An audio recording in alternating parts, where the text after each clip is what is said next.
ರೇ ಸ್ವಾಮಿ ಏನ್ರಿ ನಿಮ್ದು CSK ಅವ್ರು ಬಾಳೋ ತರಿಕೆ ಏನೋ ಸ್ವಲ್ಪ ಕಾಂಪಿಟೇಷನ್ ಯಾರು ಕೊಡ್ತಾರೆ ಅಂತ ಅನ್ಕೊಂಡ್ರೆ ಒಂದ್ ಸೈಡ್ ಆಗ್ಬಿಡೋದ ಲಾಸ್ಟ್ಗೆ ಅಲ್ಲಿ ವಾಗಪ್ಪ ನಾನು ಅನ್ಕೊಂಡಿದ್ದೆ ಇವತ್ತು competition heavy tough fight last ಅವ್ರಿಗೆ ಹೋಗುತ್ತೆ.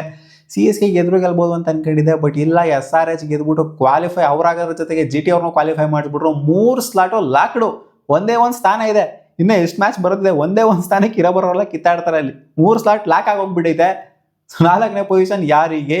ಅದೇನು 7 ಮ್ಯಾಚ್ ಗೆದ್ದು ಕ್ವಾಲಿಫೈ ಆಗ್ತಾರಾ ಅಥವಾ ಆಡ್ಸ್ ಅಲ್ಲಿರೋ ಕ್ವಾಲಿಫೈ ಆಗ್ತಾರಾ, ಇವನ್ಸ್ ಅಲ್ಲಿರೋ ಕ್ವಾಲಿಫೈ ಆಗ್ತಾರಾ? ಯಾರಿಗೆ ನೆಟ್ ಬರುತ್ತೆ ಇನ್ನ ಸಹ ಕ್ವಶನಬಲ್ ಆಗಿದೆ. ಇವಾಗ CSK ಅವರೇ ಕ್ವಾಲಿಫೈ ಆಗ್ತಾರಾ ಅಥವಾ ಇನ್ನು ಎಲ್ಲರೂ ಕೂಡ ಕಂಟೆನ್ಷನ್ ಇದರಲ್ಲಿ KKR ಇಂದ ಹಿಡ್ಕೊಂಡು ಎಲ್ಲರೂ ಕೂಡ ರೇಸಲ್ಲಿ ಇದ್ದಾರೆ. ಯಾರು ಆಗ್ತಾರೆ ಅಂತ ಗೊತ್ತಿಲ್ಲ. RR ಆಗ್ತಾರಾ, CSK ಆಗ್ತಾರಾ?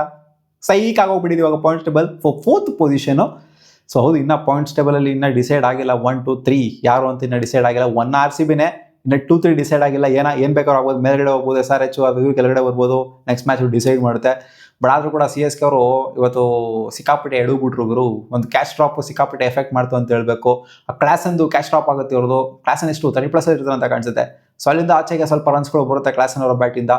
ಸೊ ಆಬ್ವಿಯಸ್ಲಿ ಅದೊಂದು ಸ್ವಲ್ಪ ಎಫೆಕ್ಟ್ ಆಯಿತು ಅಂತ ನನಗೆ ಅನ್ನಿಸ್ತು. ಬಟ್ ಆದ್ರೂ ಕೂಡ ಇನ್ನೊಂದು ಸ್ವಲ್ಪ ಸ್ಕೋರ್ ಬೇಕಾಗಿತ್ತು ಗುರು, ನಿಜ ಇನ್ನೂ ಸ್ಕೋರ್ ಬೇಕಾಗಿತ್ತು. ವಿಕೆಟ್ ಚೆನ್ನಾಗೇನೆ ಇತ್ತು ಬ್ಯಾಟಿಂಗ್ ಆಡೋಕೆ, ಅಂಥ ಸ್ಟ್ರಗ್ಲಿಂಗ್ ವಿಕೆಟು. ತೀರಾ ಒಂಥರ ಏನೋ ತಿರುಗ್ತಾ ಐತೆ, ಎಗರ್ತಾ ಐತೆ, ಏನೋ ಒಂಥರ ಅನಿವನ್ ಬೌನ್ಸ್ ಐತೆ ಸರ್ಫೇಸಲ್ಲಿ ಅನ್ನೋ ಥರ ಎಲ್ಲ ಏನು ಇಲ್ಲ. ಸೊ ಅಷ್ಟ್ರ ಮಟ್ಟಿಗೆ ಏನು ಇರಲಿಲ್ಲ, ಹೊಡಿಬೋದಾಗಿತ್ತು. ಬಟ್ ಇನಿಷಿಯಲಿ ಪೋಪ್ಲೆಲ್ಲ ಒಂದು ಸ್ವಲ್ಪ ಸ್ಲೋ ಆಗಿ ಆಡಿದ್ರು CSK ಅವರು. CSK ಸ್ಲೋ ಆಡಿದ್ರು ಅನ್ನೋದಕ್ಕಿಂತ ಸಂಜು ಸ್ಯಾಮ್ಸನ್ ಮಸ್ತಾಗಿ ಆಡಿದ್ರು.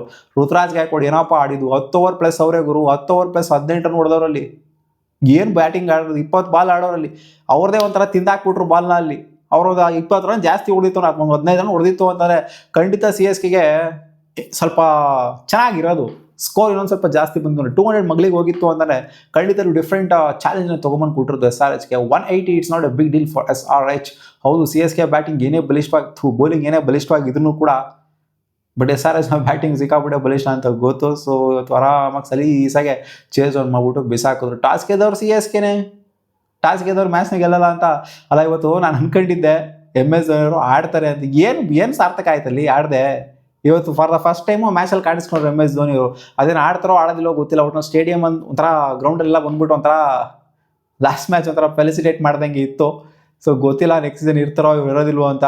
ನನ್ನ ಪ್ರಕಾರ ಆಡಬೇಕಾಗಿತ್ತು MS ಧೋನಿಯವರು ಚೆಪಾಕ್ ಸ್ಟೇಡಿಯಮಲ್ಲಿ. ಈ ಮ್ಯಾಚ್ ಆಡಬೇಕಾಗಿತ್ತು. ಕ್ವಾಲಿಫೈ ಆಗ್ತಾರೋ ಬಿಡ್ತಾರೋ, ಸೊ ಟೀಮ್ನ ಡಿಸ್ಟರ್ಬ್ ಮಾಡಲ್ಲ ಅನ್ನೋವಂಥದ್ದು. ಅವ್ರು ಇಂಜುರಿ ರಿಕವರ್ ಆಗಿಲ್ಲ ಅಂತ ಹೇಳೋದು. ಸೊ ಟೀಮ್ನ ಡಿಸ್ಟರ್ಬ್ ಮಾಡದೆ ಇದ್ದಿದ್ದು ಇವತ್ತು ಎದ್ದೆದ್ದು ಕಾಣಿಸ್ತಾ ಇತ್ತು. ಡಿಸ್ಟರ್ಬ್ ಮಾಡಬಾರ್ದು ಅಂತಲೇ ಅವರು ಇವತ್ತು ಆಡಲಿಲ್ಲ. ಏನಂದರೆ ಆಡಿರೋರು ಇವನು ಮುಂಚೆನೇ ಎಲಿಮಿನೇಟ್ ಆಗಿತ್ತು ಅಂದರೆ ಖಂಡಿತ MS ಧೋನಿಯವರು ಈ ಮ್ಯಾಚ್ ಆಡಿರೋರು. ಸೊ ವೆರಿ ಅನ್ಫಾರ್ಚುನೇಟ್ ಅನ್ಸುತ್ತೆ. ನಾನು ವೆಯ್ಟ್ ಮಾಡಿದೆ MS ಧೋನಿಯವರು ಆಡ್ತಾರೆ ಅಂತ. ಬಟ್ ಸ್ಟೇಡಿಯಂ ಬಂದ್ರಲ್ಲ, ಕ್ಯಾಮ್ರಾ ಮ್ಯಾಚ್ನ ತೋರಿಸಿಲ್ಲ ಗೊತ್ತಿಲ್ಲ, MS ಧೋನಿ ಮಾತ್ರ ಫೋಕಸ್ ಮಾಡಿ ತೋರಿಸ್ತಾ ಇದ್ರು. ಸೊ ಓಕೆ, ಅಷ್ಟ ನಾವು ನೋಡ್ಕೊಂಡ್ರಲ್ಲ ಅವ್ರ ಫ್ಯಾನ್ಸ್ಗಳು ಸ್ವಲ್ಪ ಖುಷಿಯಾಗಿರ್ತಾರೆ.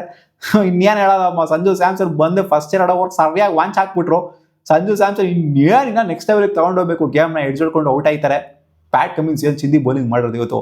ಇಶಾನ್ ಬೌಲಿಂಗ್ ಹಾಕಿರೋದು ಎಂಥ ಸ್ಪೆಲ್ ಇವತ್ತು. 26 ರನ್ಸ್ ನಾವು ಕೊಟ್ಟಿದ್ದು, 4 ಓವರ್ ಬೌಲಿಂಗ್ನ ಮಾಡ್ಬಿಟ್ಟು. ಆಮೇಲೆ ಇವರು ಹುಸೇನ್ ಅವರು ಸಖತ್ ಬೌಲಿಂಗ್ನ ಮಾಡಿದ್ದಾರೆ. ಪ್ಯಾಟ್ ಕಮಿನ್ಸ್ ಅವ್ರು ಮಸ್ತಾಗಿ ಬೌಲಿಂಗ್ನ ಹಾಕಿದ್ದಾರೆ.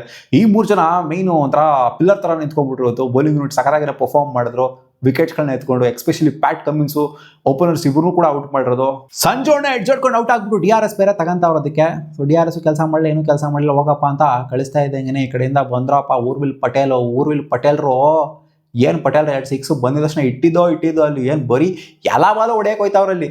ಏನೋ ಒಂದು ಹಾಫ್ ಸೆಂಚುರಿ ಬಂದ್ಬಿಡ್ತು ಅಂತ ಅಂದರೆ ಏನು ಎಲ್ಲ ಮ್ಯಾಚ್ನು ಅದೇ ಥರ ಆಗೋಗ್ಬಿಡುತ್ತೆ. 5 ಒಂಥರ ಇವ್ರು ಆಡೋದು ನೋಡ್ತು ಅಂದರೆ 10 ಬಾಲ್ ಒಳಗಡೆ ಹೊಡೆದ್ಬಿಡ್ಬೇಕು ಇವ್ರು ಹಾಫ್ ಸೆಂಚುರಿ. ಅಷ್ಟು ಆತ್ರವಾಗಿ ಆಡ್ತಾರೆ ಉರ್ವಿಲ್ ಪಟೇಲು. ಬಂದಿದ ತಕ್ಷಣ ಗಾನ್ ಕೇಸಲ್ಲಿ ಬಡೆ ಆಗೋಗ್ಬಿಟ್ರು. ಸೊ ಈ ಕಡೆಯಿಂದ ಇವರು ಕಾರ್ತಿಕ್ ಶರ್ಮಾ ಅವರು ಒಂದು ಕ್ರೂಷಿಯಲ್ ಕಾಂಟ್ರಿಬ್ಯೂಷನ್ ಕೊಡುವಂಥ 30+ ರನ್ಸ್ನ ಕಾಂಟ್ರಿಬ್ಯೂಷನ್ ಕೊಟ್ಬಿಟ್ರು. ಮತ್ತು ಪ್ಯಾಟ್ ಕಮಿನ್ಸ್ ಅವ್ರಿಗೆ ಅವರು ಕೂಡ ವಿಕೆಟ್ನ ಕೈ ಚೆಲ್ತಾರೆ. ಒಂದು ಹೆವಿ ಪಾರ್ಟ್ನರ್ಶಿಪ್ಪು ಬಿಲ್ಡ್ ಆಗಿದೆ ಯಾರು ಅಂತಂದರೆ, ಸ್ವಲ್ಪ ಚೆನ್ನಾಗಿ ಆಡಿದ್ದಾರೋ ಅನ್ನೋದ್ರಲ್ಲಿ ಡೆವಾಲ್ಟ್ ಬ್ರೇವಿಸು 44 ರನ್ ಹೊಡೆದಿದ್ದಾರೆ, ಕಾಂಟ್ರಿಬ್ಯೂಟ್ ಮಾಡಿದ್ದಾರೆ. ಸೊ ಅವರು ಕೂಡ ಬೋಲ್ಡ್ ಆಗಿದೆ. ಇವತ್ತು ಬೋಲ್ಡ್ಗಳು ಸಿಕ್ಕಾಪಟ್ಟೆ ನೋಡೋಕ್ಕೆ ಸಿಕ್ತು. ಹುಸೇನ್ ಅವ್ರು ಮಾಡಿದ್ದಾಗಿರ್ಬೋದು, ಆಮೇಲೆ ಇಶಾನ್ ಮಲಿಂಗ್ ಅವ್ರು ಮಾಡಿದ್ದಾಗಿರ್ಬೋದು. ಸೊ ಡೆವಾಲ್ಟ್ ಬ್ರೇವಿಸು ಹಂಗೆ. ಇವ್ರದ್ದು ಸ್ವಲ್ಪ ಶಿವಮ್ ದುಬೆ ಅದೊಂದು ಚಿಕ್ಕ ಕಾಂಟ್ರಿಬ್ಯೂಷನು. ಅದೇ ಶಿವಮ್ ದುಬೆ ನಾನು ಸ್ವಲ್ಪ ಅಗ್ರೆಸಿವ್ ಆಗಿ ಆಡಿತ್ತು ಅಂದರೆ, ಋತುರಾಜ್ ಗಾಯಕ್ವಾಡ್ ಸ್ವಲ್ಪ ಅಗ್ರೆಸಿವ್ ಆಗಿ ಆಡಿತ್ತು ಅಂತಂದರೆ, ಇಬ್ಬರು ಅಗ್ರೆಸಿವ್ ಆಗಿ ಆಡಿತ್ತು ಅಂದರೆ ಖಂಡಿತ 200 ಹತ್ರಕ್ಕೆ ಹೋಗೋದು, 200ಗಿಂತ ಜಾಸ್ತಿನೇ ಹೋಗೋದು. ಸೊ ಅವರು ಅಗ್ರೆಸಿವ್ ಆಗಿ ಆಡದೇ ಇದ್ರಿಂದ ಬಾಲ್ ಟೈಮ್ ಮಾಡೋಕ್ಕಾಗ್ತಿಲ್ಲ. ಋತುರಾಜ್ ಗಾಯಕ್ವಾಡಿಗೆ ಈ ಟೂರ್ನಮೆಂಟಲ್ಲೇ ಟೈಮ್ ಮಾಡೋಕ್ಕಾಗ್ತಿಲ್ಲ ಬಾಲ್ನ. ಅವ್ರು ಹೊಡೆದ್ರು ಕೂಡ 50 ಹೊಡೆದು 1-2 50 ಹೊಡೆದಿದ್ದಾರೆ, ಇಲ್ಲ ಅಂತಲ್ಲ. ಬಟ್ ಆ ಇನ್ನಿಂಗ್ಸ್ಗಳನ್ನ ನೋಡಿ ಟೈಮ್ ಮಾಡೋಕ್ಕಾಗ್ತಿಲ್ಲ ಬಾಲ್ನ ತಿನ್ಕಾಡ್ಕೊಂಡು ತಡಾಡ್ಕೊಂಡು ಹೊಡೆದಿರೋಂಥದ್ದೇನೆ ಅದು ಒಂಥರ ಸಾಲಿಡಾಗಿ ಋತುರಾಜ್ ಗಾಯಕ್ವಾಡ್ ಹಳೆಯ ಋತುರಾಜ್ ಗಾಯಕ್ವಾಡ್ ಕಾಣಿಸ್ತಾ ಇಲ್ಲ. ಅದಕ್ಕೆ ಎವಿಡೆಂಟಾಗಿ ಕಾಣಿಸ್ತಿದೆ. ಹೌದು ಒಂದೆರಡು 50 ಬಂದಿತ್ತು ಅನ್ನೋ ಮಾತ್ರಕ್ಕೆ ಋತುರಾಜ್ ಗಾಯಕ್ವಾಡ್ ದೊಡ್ಡದು ಅದು ಇದು ಅನ್ನೋ ಥರ ಏನು ಹೇಳೋಕ್ಕಾಗೋದಿಲ್ಲ. ಋತುರಾಜ್ ಗಾಯಕ್ವಾಡ್ ಈ ಒಂದು ಟೂರ್ನಮೆಂಟಲ್ಲಿ ಖಂಡಿತ ಫೈಲ್ ಆಗಿದ್ದಾರೆ. ಎಕ್ಸ್ಪೆಕ್ಟೇಷನ್ ಮೀಟ್ ಮಾಡೋಕ್ಕಾಗಿಲ್ಲ, ರೀಚ್ ಮಾಡೋಕ್ಕಾಗಿಲ್ಲ. ಶಿವಮ್ ದುಬೆನೂ ಕೂಡ ಅಷ್ಟೇ ಈ ಟೂರ್ನಮೆಂಟಲ್ಲಿ ಎಕ್ಸ್ಪೆಕ್ಟೇಷನ್ ರೀಚ್ ಮಾಡೋಕ್ಕಾಗಿಲ್ಲ, ನಿಜವಾಗ್ಲೂ ಆಗಿಲ್ಲ. ಶಿವಮ್ ದುಬೆದು ಇರುವಂಥ ಸ್ಟ್ಯಾಟ್ಸೇ ಬೇರೆ, ಲಾಸ್ಟ್ ಸೀಸನ್ ಎಲ್ಲ. ಸೊ ಇವಾಗ ನೋಡ್ತಾ ಅಂದರೆ ಈ ಥರ ಡೆವಾಲ್ಟ್ ಬ್ರೇವಿಸ್ ಬಂದರು, ಒಂದು ಸ್ವಲ್ಪ ಕಾಂಟ್ರಿಬ್ಯೂಟ್ ಮಾಡಿ ಅವ್ರದ್ದೇ ಒಂದು ಸ್ವಲ್ಪ ಚೆನ್ನಾಗಿರೋಂಥ ಕಾಂಟ್ರಿಬ್ಯೂಷನ್ ಈ ಮ್ಯಾಚಲ್ಲಿ. 44 ರನ್ನು ಚೆನ್ನಾಗಿ ಆಡಿದ್ದಾರೆ. ಅಲ್ಟಿಮೇಟ್ಲಿ ಬೋಲ್ಡ್ ಆದರು, ದುಬೆ ಕೂಡ ಬೋಲ್ಡ್ ಆದರು. ಸೊ ಅಲ್ಟಿಮೇಟಾಗಿ ಎಂಡ್ ಆಗಿದ್ದು 280 ಹೊಡೆಯೋದಕ್ಕೆ ಒಂಥರ ತಿನ್ಕಾಡ್ಬಿಟ್ರು ಅಂತ ಹೇಳಿ. ನಾನು ಇಷ್ಟು ಬರುತ್ತೆ ಅಂದ್ಕೊಂಡಿರಲಿಲ್ಲ.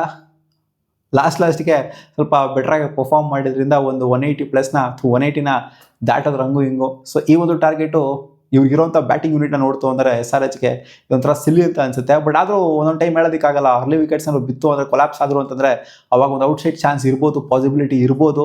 ಚೇಪಕ್ನ ವಿಕೆಟಲ್ಲಿ ಫಸ್ಟ್ ಬ್ಯಾಟಿಂಗ್ ಆಡಿದ್ರು ಕೂಡ ಗೆಲ್ಲುವಂಥ ಪಾಸಿಬಿಲಿಟಿ ಇದೆ. ಜಾಸ್ತಿ ನಂಬರ್ ಆಫ್ ಮ್ಯಾಚಸ್ ಅಲ್ಲ, ಆಲ್ಮೋಸ್ಟ್ ಈಕ್ವಲ್ ನಂಬರ್ ಆಫ್ ಮ್ಯಾಚಸ್ನ ಗೆದ್ದಿದ್ದಾರೆ ಚೇಪಕ್ ಸ್ಟೇಡಿಯಮಲ್ಲಿ. ಬ್ಯಾಟಿಂಗ್ ಫಸ್ಟ್ ಆಡಿದ್ರು, ಬ್ಯಾಟಿಂಗ್ ಸೆಕೆಂಡ್ ಆಡಿದ್ರು. ಅಂಥ ಹೆವಿ ಅಸಿಸ್ಟ್ ಇರಲ್ಲ ಅಂತ ಅಂದ್ಕೊಂಡ್ರೆ ಸಾಲೀಸಾಗಿ ಬಂದ್ಬಿಟ್ಟು ಮುಗಿಸ್ಬಿಡೋದ ಆ ಮ್ಯಾಚ್ನ ಅಲ್ಲಿ. ಹೌದು ಪೋಪ್ಲಲ್ಲಿ ವಿಕೆಟ್ನ ಅಗತ್ಯತೆ ಇತ್ತು, ಬರೀ 1 ವಿಕೆಟ್ ಅಲ್ಲ ಮಲ್ಟಿಪಲ್ ವಿಕೆಟ್ಸ್ನ ಅಗತ್ಯತೆ ಇತ್ತು ಪೋಪ್ಲಲ್ಲಿ ಇವರಿಗೆ. ಬಟ್ ಮಲ್ಟಿಪಲ್ ವಿಕೆಟ್ಸ್ನ ತೆಗೆದ್ರ. ಹೌದು ಇನಿಷಿಯಲ್ ಬ್ರೇಕ್ ಥ್ರೂಗಳು ಬಂದೋ, ಏನು ಓಪನರ್ಸಿಂದ ಅಂತ ಮಾಡಿದ ಹೆವಿ ಕಾಂಟ್ರಿಬ್ಯೂಷನ್ ಏನು ಬಂದಿಲ್ಲ. ಬಟ್ ಆದರೆ ಇವತ್ತು ನಿತೀಶ್ ಕುಮಾರ್ ರೆಡ್ಡಿ ಹೆವಿ ಕಾಸ್ಟ್ಲಿ ಆಗ್ಬಿಟ್ರಪ್ಪ. 2 ಓವರ್ಗೆ 35 ಅವ್ರಿಗೆ ಸಚ್ಚಿರೋದು. ಅವ್ರು ಬಿಡ್ತಾನೆ ಇನ್ನು ಹೆವಿ ಮಟ್ಟದ ಚಚ್ಚಿಂಗು ಯಾರಿಗೂ ಕೂಡ ಆಗಿಲ್ಲ CSK ಬ್ಯಾಟರ್ಸ್ ಕಡೆಯಿಂದ.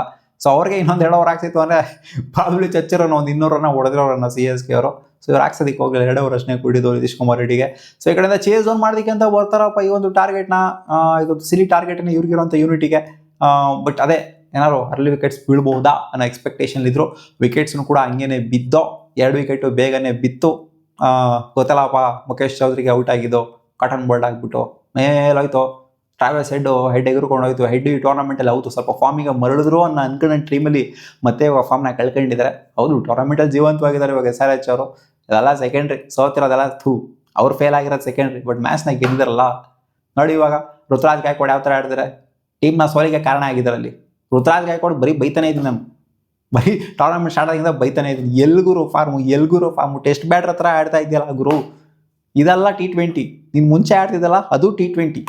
ನಾಯಿ ಹೊಡೆದಂಗೆ ಹೊಡಿತಿದ್ದಲ್ಲ, ಸೆಂಚುರಿ ಎಲ್ಲ ಇಳಿಸ್ತಿದ್ದಲ್ಲ ಅದು T20. ಇದು T20 ಅಲ್ಲ. ಇದೊಂಥರ ಲಾಯ್ಕ್ ಇಲ್ದಿರೋಂಥ ಪರ್ಫಾರ್ಮೆನ್ಸ್ನ ಕೊಡ್ತಾರೆ ಟೂರ್ನಮೆಂಟಲ್ಲಿ ಅಂತ. ಕ್ಯಾಪ್ಟನ್ ಆಗೋಕ್ಕೆ ಲಾಯ್ಕ್ ಇಲ್ದಿರೋಂಥ ಪರ್ಫಾರ್ಮೆನ್ಸ್ನ CSK ಕೊಡ್ತಾ ಇದ್ದಾರೆ ಈ ಒಂದು ಟೂರ್ನಮೆಂಟಲ್ಲಿ. ಸೊ ಅದಕ್ಕೋಸ್ಕರ ಆ ಸ್ಟೇಜಲ್ಲಿ ಇವಾಗ ನನ್ನ ಪ್ರಕಾರ CSK ಕ್ವಾಲಿಫೈ ಆಗೋದು ಈ ಒಂದು ಸ್ಟೇಜಲ್ಲಿ ಇದೆಯಲ್ಲ. ಕ್ವಾಲಿಫೈರ್ ಆಯಿತು ಅಂದರೆ ಅದೊಂಥರ ಹೆವಿ. ಕ್ವಾಲಿಫೈ ಆಗಿಲ್ಲ ಅಂತಂದರೆ ಅದು ಆಶ್ಚರ್ಯ ಪಡುವಂಥದ್ದೆಲ್ಲ ಏನೂ ಇಲ್ಲ. ಯಾಕಂದರೆ ಪರ್ಫಾರ್ಮೆನ್ಸ್ನು ಕೂಡ ಅದೇ ಥರ ಇದೆ, ಇನ್ಕನ್ಸಿಸ್ಟೆಂಟ್ ಆಗಿದೆ. ಅವ್ರ ಟೀಮೇ ಒಂಥರ ಇನ್ಕನ್ಸಿಸ್ಟೆಂಟ್ ಆಗಿದೆ. ಸೊ ಬಂದ್ಬಿಡೋಣ, ಜಾಸ್ತಿ ಒಯ್ದಿದ್ದು ಸಾಕು ಅವ್ರಿಗೆ. ಸೊ ಕಡೆದ ಚೇಸ್ಗೆ ಅಂತ ಬಂದಂಥವ್ರು ಇನಿಷಿಯಲ್ 2 ವಿಕೆಟ್ ಬೇಗ, ಅಭಿಷೇಕ್ ಶರ್ಮಾ ಕೂಡ ಬೇಗನೆ ಔಟ್ ಆಗ್ತಾರೆ. ಅಖಿಲ್ ಹುಸೇನ್ ಅವರಿಗೆ ಬಿದ್ದಂಥ ವಿಕೆಟು 2 ವಿಕೆಟ್ ಬೇಗ ಡ್ರಾಪ್ ಆಗ್ತಿದ್ದಂಗೆ ಸಾಕಾಗಿ ಬಂದಂಥ ಪಾರ್ಟ್ನರ್ಶಿಪ್. ಹೆಂಡ್ರಿ ಕ್ಲಾಸನ್ ಜೊತೆಗೆ ನಂಬರ್ 4 ಬಂದ ಹೆಂಡ್ರಿ ಕ್ಲಾಸನ್ನು, ಇಶಾನ್ ಕಿಶನ್ ನಂಬರ್ 3 ಬಂದ್ಬಿಟ್ಟು ಸಾಕಾಗಿ ಕಾಣಿಸ್ಕೊಂತಾರೆ ಇಬ್ಬರು ಕೂಡ. ಹೌದು ಇವತ್ತು ಅಂತ ಮಾಡೋ ಫೀಲ್ಡಿಂಗು ಕೂಡ ಇರಲಿಲ್ಲ CSK ಅವರ ಕಡೆಯಿಂದ. ಹೌದು 181 ಬೌಂಡ್ರಿನ ಎಗ್ರುಬಿಟ್ಟು ಸೇವ್ ಮಾಡೋದು ಅದಂತೂ ಒಂಥರ ಸ್ಟನಿಂಗ್ ಆಗಿತ್ತು.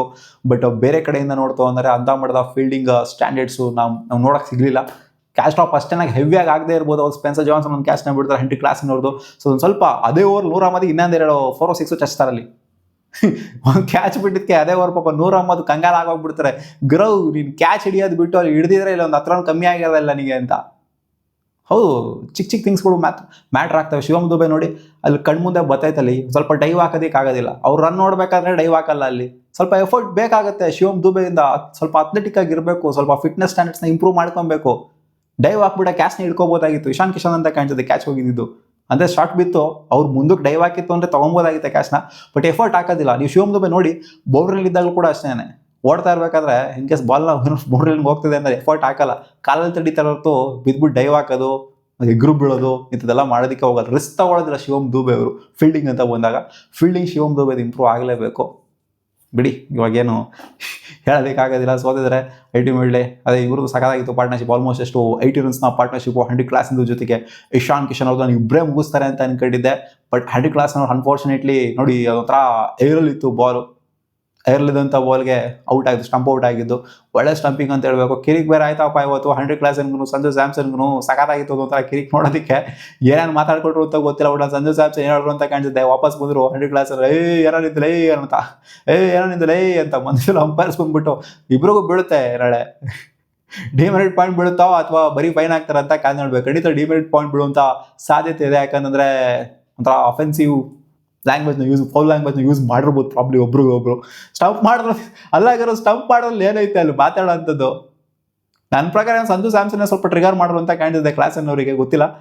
ಸೀನ್ಸ್ ನೋಡ್ಕೊಂಡ್ರೆ ಅದೇ ಥರನೇ ಕಾಣಿಸ್ತಾ ಇತ್ತು. ಅದಕ್ಕೋಸ್ಕರ ಕ್ಲಾಸನ್ನು ವಾಪಸ್ ಬಂದ್ಬಿಟ್ಟು ಮಾತಾಡ್ಬಿಟ್ಟು ಹೋಗಿದ್ದು. ಇವರು ಮತ್ತೆ ಕಿರಿಕ್ ಮಾಡ್ತಾರೆ. ಆಮೇಲೆ ಅಂಪೈರ್ ಹೋಗ್ಬಿಟ್ಟು ಅಂಪೈರ್ಗೆ ಹೇಳ್ತಾ ಇರ್ತಾರೆ ಸಂಜು ಸ್ಯಾಮ್ಸನ್ ಹಿಂಗಾಯ್ತು ಹಂಗಾಯ್ತು ಅಂತ. ನೋಡೋಣ ಅದೇ ಗೊತ್ತಾಗುತ್ತೆ ನಾಳೆ ಅದೇನು ಎಂದಿರಬಹುದು ಅಂತ. ಸೊ ಇನ್ನೇನಪ್ಪ ಅಲ್ಲಿ ಕ್ಲಾಸನ್ ವಿಕೆಟ್ ಬೀಳ್ತಾ ಇದ್ದಂಗೆ ಏರಲ್ಲಿ ಔಟ್ ಆಗ್ತಾ ಇದ್ದಂಗೆ ಸ್ಟಂಪ್ ಔಟು ಈ ಕಡೆಯಿಂದ ಲಾಸ್ಟ್ವರೆಗೂ ನಿಂತ್ಕೊಂಡಿರೋ ಇಶಾನ್ ಕಿಶನ್ ಅವರು ಮುಗಿಸ್ತಾರೆ ಅಂತ ಅನ್ಕೊಂಡಿದ್ದೆ. ಬಟ್ ಅವರು ಕೂಡ ಅನ್ಫಾರ್ಚುನೇಟ್ಲಿ ಕ್ಯಾಚ್ ಬಿಟ್ಬಿಟ್ಟು ಔಟ್ ಆಗ್ತಾರೆ. 3 ಓವರ್ಗೆ 28 ರನ್ ಬೇಕಿತ್ತು. ಏನೋ ಡಿಫೆಂಡ್ ಮಾಡ್ಬಿಡ್ಬೋದು. ಅಲ್ಲಿಂದ ಆಚೆಗೆ ಏನೋ ಸಖತ್ತಾಗಿ ಬೌಲಿಂಗ್ ನಾವು ಮಾಡಿತ್ತು ಅಂತಂದ್ರೆ ಡಿಫೆಂಡ್ ಮಾಡ್ಕೋಬೋದೆ. ಜಾಶ್ ಆದವ್ರು ಮಾಡಿದ್ರಲ್ಲ RCBಗೆ ಲಾಸ್ಟ್ 2 ಓವರು 7 ರನ್ ಕೊಟ್ಟರು. ಆ ಥರ ಒಂದು ಬೌಲಿಂಗ್ ಪರ್ಫಾರ್ಮೆನ್ಸ್ ಯಾರಿಂದನಾದ್ರು ಬಂದಿತ್ತು ಅಂತಂದ್ರೆ ಖಂಡಿತ ವಿನ್ ಆಗೋದಿತ್ತೇನೋ. ಬಟ್ ಹೊಡ್ಸ್ಕೊಂಡ್ರಲ್ಲ ಅಲ್ಲಿ ಮುಖೇಶ್ ಅದನ್ನ ಹೊಡ್ಸ್ಕೊಂಡ್ರೆ ಎಷ್ಟು ಆಲ್ಮೋಸ್ಟ್ 15 ರನ್ ಹೊಡ್ಸ್ಕೊಂಡ್ಬಿಟ್ರು ಅಲ್ಲಿ 17ನೇ ಓವರನ್ನೇ. ಇನ್ನೆಲ್ಲಿಂದ ಗೆಲ್ಲಕ್ಕಾಗುತ್ತೆ? ಸಾರಿ 18ನೇ ಓವರು. 19ನೇ ಓವರ್ ಕೂಡ ಹೊಡ್ಸ್ಕೊಂಡ್ರಲ್ಲಿ ಮ್ಯಾಚ್ನೇ ಕಲಾಸ್ ಮಾಡಿ. ಲಾಸ್ಟ್ ಓವರ್ ಹೋಗಲೇ ಇಲ್ಲ ಮ್ಯಾಚ್ ಅದು. ಅವ್ರು ಮುಖೇಶ್ ಅದನ್ನು ಹೊಡ್ಸ್ಕೊಂಡ್ರು. ಅವ್ರು ನೀನು ಯಾಕೆ ಹೊಡ್ಸ್ಕೊಂತೀವಿ, ನಾನು ಹೊಡ್ಸ್ಕೊಂತೀನಿ ಅಂತ ಇವರು ಬಂದ್ಬಿಟ್ಟು ಕಂಬೂಜ್ ಅವರು ಕೂಡ ಹೊಡ್ಸ್ಕೊಂಡ್ರು.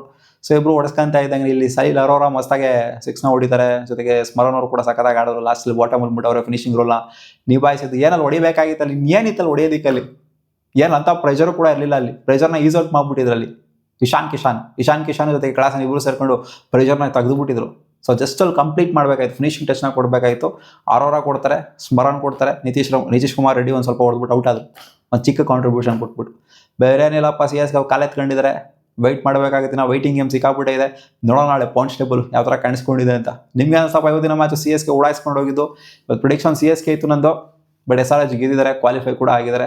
3 ಟೀಮ್ ಎಂಟ್ರಿ ಕೊಟ್ಟಿದೆ. ಒಂದು ಟೀಮ್ ಯಾವುದು ಅಂತ ನೋಡೋಣ ಏನಾಗುತ್ತೆ.